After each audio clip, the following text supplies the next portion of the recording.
This is Algebra 2, Section 2.5. We're going to be graphing linear inequalities. So we're going to build on taking the lines that we graph and graph what we call inequalities, which just means we're going to shade a section of our graph. So let's start with graphing an inequality in two variables. Remember, we've already graphed inequalities when there was only one variable, and those can be graphed in one dimension on a number line. Now we're going to graph variables that have an x and a y. So it's going to look like this. And if you remember from last section, we learned that when we are talking about the line x equals 2, your first thought, remember we talked about common student mistakes, is to think that this is a horizontal line when in fact it's not. It's the vertical line at x equals 2. So we break this up into steps. We're going to start by graphing the line x equals 2. We're going to remember that when it's less than without the equal sign, that we're going to make the line dotted. And because it's less than, we're going to shade everything less than this line or to the left. And it looks like this. What happens is we are going to check a point somewhere in our graph. Somewhere in this blue section, the easiest point to check is 0. So we're going to check the point 0. If we plug in 0 for x, is that less than 2? The answer is yes, and that's how you know you shaded correctly, because this point does lie in the shaded region. Okay. Next we're going to graph a horizontal line that's y greater than or equal to 3. Remember when we're given a line like this, where y is equal to 3, we remember that it's the opposite of what we think, and it's actually a horizontal line. So step 1 is to graph that line, y equals 3. Because it is greater than or equal to, that's the reason it's solid instead of dotted. And we're going to shade everything greater than that line or above that line. So it ends up being the area up in here. Here's your things to remember. If the sign is greater than or less than, then we make the line dotted or dashed. If the sign is greater than or equal to or less than or equal to, then we make the line solid. Okay, let's sketch a graph that's given to us in standard form of x plus y less than 3. The first thing you want to do is just think of this line as if it said x plus y equals 3. And we're going to start by putting it into y equals mx plus b form. We do this by subtracting x from both sides, and we get y less than negative x plus 3. So we take this equation, we subtract x from both sides, we get y less than negative x plus 3. If you remember, we always put the x part first and the 3 second, so that it looks like slope-intercept form. You can tell from this information we're going to get the two most important things about a line from this formula. We're going to get the y-intercept at 3, and we're going to get a slope of negative 1 over 1.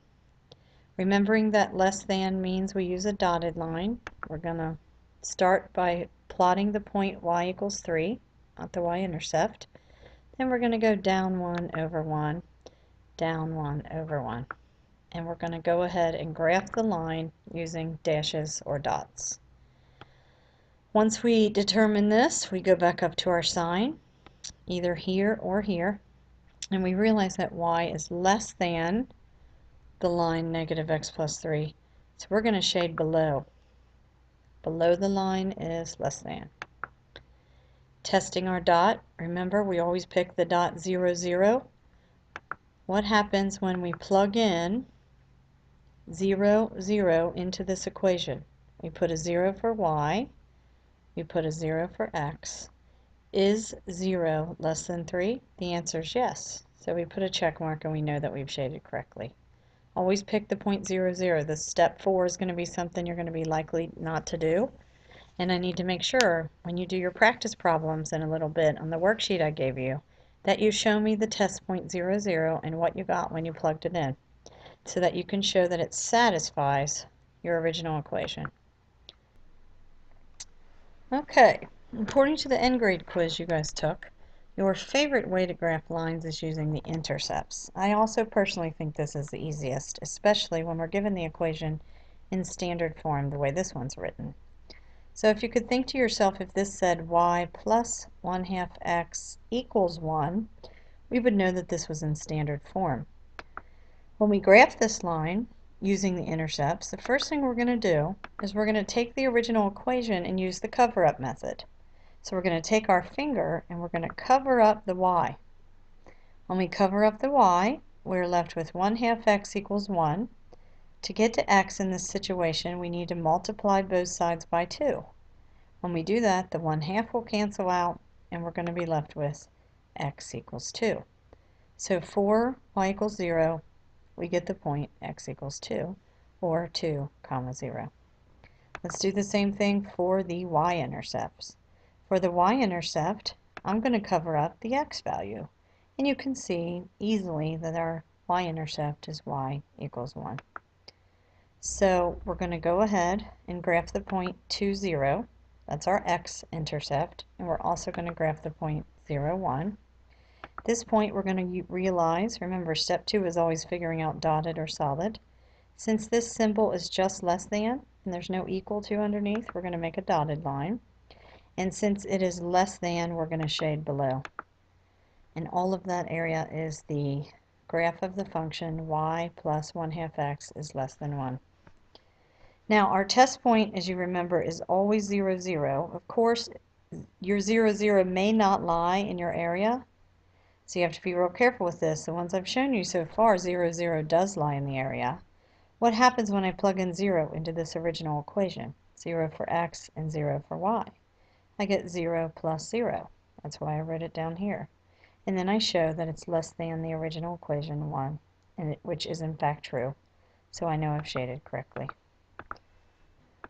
Okay, couple of things. Remember that when the line is really slanted, if it's greater than or equal to, you shade above, and if it's less than or equal to, you shade below.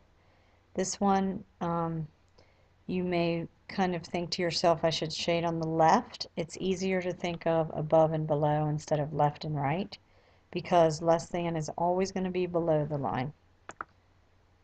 Okay, video is kind of short. You're going to do 3 practice problems. Everybody's worksheet should have 3 different exercises circled. I want you to do the 3 that are circled on your worksheet. Make sure you do these problems for homework tonight before class, and then we're going to finish the rest of the worksheet in class. Rewatch the video if necessary. You can always use go.hrw.com if you need extra help.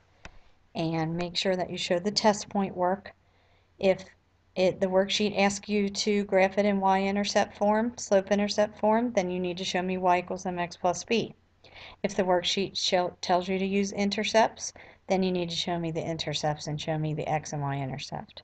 Either way, you need to graph the line using solid or dotted and show the shading. Have a great night.